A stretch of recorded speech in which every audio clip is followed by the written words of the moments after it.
Chapter 2. Leaving Gateshead.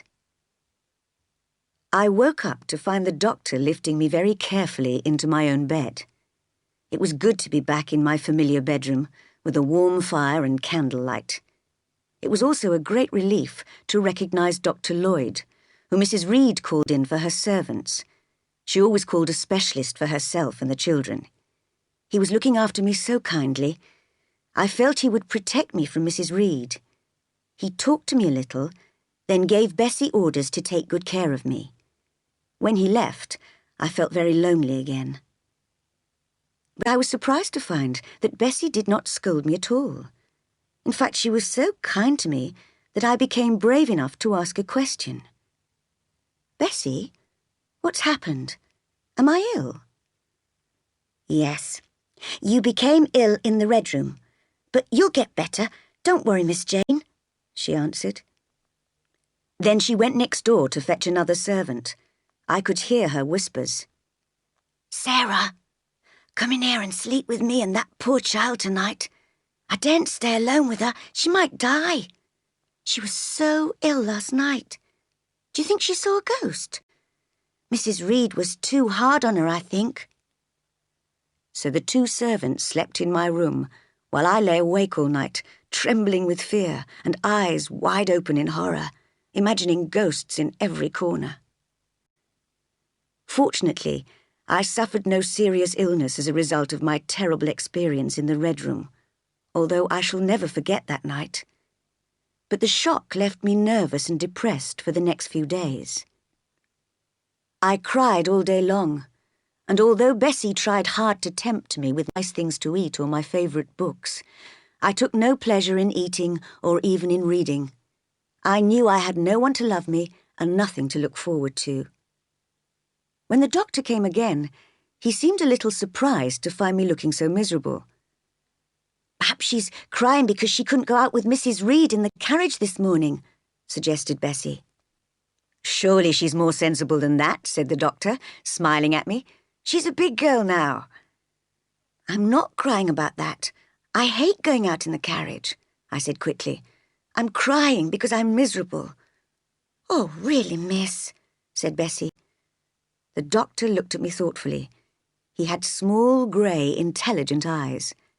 Just then a bell rang for the servants' dinner. "You can go, Bessie," he said. "I'll stay here talking to Miss Jane till you come back." After Bessie had left, he asked, "What really made you ill?" "I was locked up in a room with a ghost, in the dark." "Afraid of ghosts, are you?" He smiled. "Of Mr. Reed's ghost, yes. He died in that room, you know. Nobody even goes in there anymore. It was cruel to lock me in there alone without a candle. I shall never forget it." "But you aren't afraid now. There must be another reason why you're so sad," he said, looking kindly at me. How could I tell him all the reasons for my unhappiness? "I have no father or mother, brothers or sisters," I began. "But you have a kind aunt and cousins."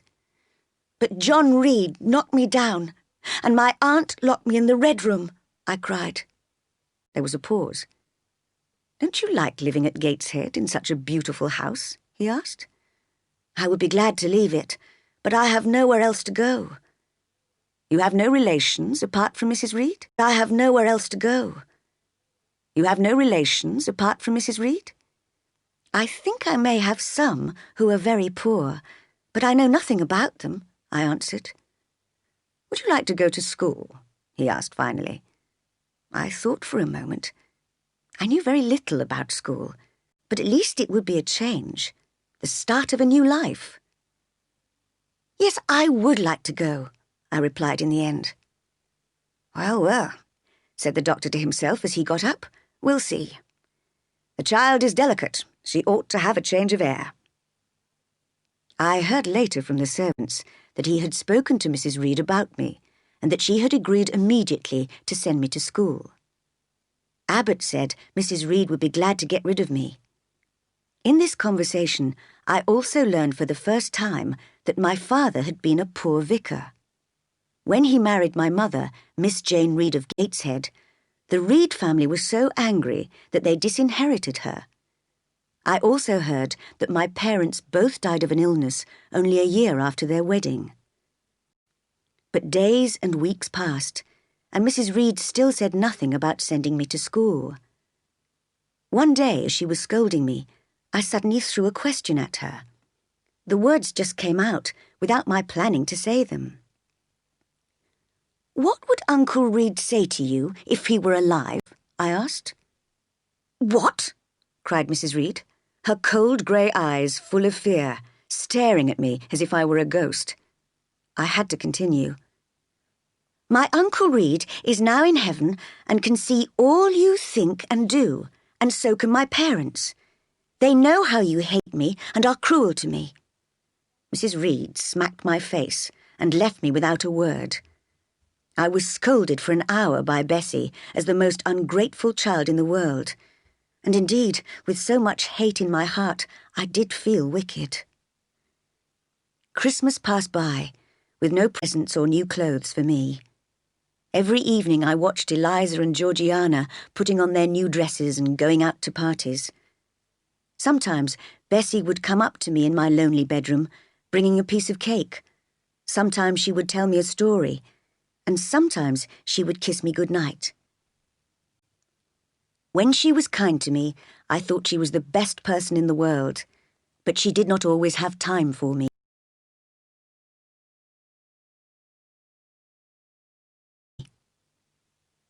On the morning of the 15th of January, Bessie rushed up to my room to tell me a visitor wanted to see me. Who could it be? I knew Mrs. Reed would be there too, and I was frightened of seeing her again. When I nervously entered the breakfast room, I looked up at a black column. At least that is what he looked like to me. He was a tall, thin man dressed all in black, with a cold, stony face at the top of the column. "This is the little girl I wrote you about," said Mrs. Reed to the stony stranger. "Well, Jane Eyre," said the stranger heavily, "and are you a good child?" It was impossible to say yes, with Mrs. Reed sitting there, so I was silent. "Perhaps the less said about that, the better, Mr. Brocklehurst," said Mrs. Reed, shaking her head. "I'm sorry to hear it," he answered. "Come here, Jane Eyre, and answer my questions. Where do the wicked go after death?" "They go to hell," I answered. "And what must you do to avoid going there?" he asked. I thought for a moment, but could not find the right answer. "I must keep in good health and not die," I replied. "Wrong. Children younger than you die all the time. Another question. Do you enjoy reading the Bible?" "Yes, sometimes," I replied, hesitating. "That is not enough. Your answers show me you have a wicked heart. You must pray to God to change it if you ever want to go to heaven." "Mr. Brocklehurst," interrupted Mrs. Reed, "I mentioned to you in my letter that this little girl has in fact a very bad character. If you accept her at Lowood School, please make sure that the headmistress and teachers know how dishonest she is. She will try to lie to them, of course. You see, Jane, you cannot try your tricks on Mr. Brocklehurst." However hard I had tried to please Mrs. Reed in the past, she always thought the worst of me. It was not surprising that I had come to hate her. Now she was accusing me in front of a stranger. My hopes of starting a new life at school began to fade. "Do not worry, madam," Mr. Brocklehurst said. "The teachers will watch her carefully.